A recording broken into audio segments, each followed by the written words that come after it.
পটুয়াখালীতে দুর্যোগে আগাম সতর্কতায় ঘূর্ণিঝড় মোকাবিলা প্রস্তুতি মহড়া অনুষ্ঠিত হয়েছে।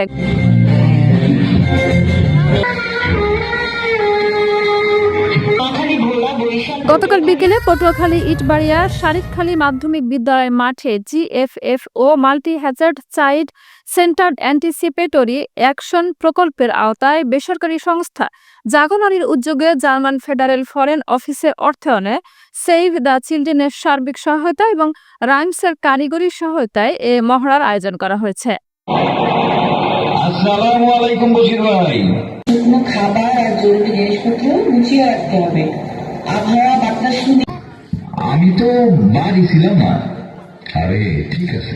বিদ্যালয়ের প্রধান শিক্ষক আব্দুল লতিফ খন্দকারের সভাপতিত্বে অতিথি হিসেবে উপস্থিত ছিলেন কৃষি সম্প্রসারণ অধিদপ্তরের উপপরিচালক নজরুল ইসলাম, প্রকল্পের ব্যবস্থাপক কৃষিবিদ মোহাম্মদ মনিরুজ্জামান প্রিন্স ও জাগো নারী প্রকল্প কর্মকর্তা লাইজু আক্তার সহ সংশ্লিষ্টরা ছিলেন।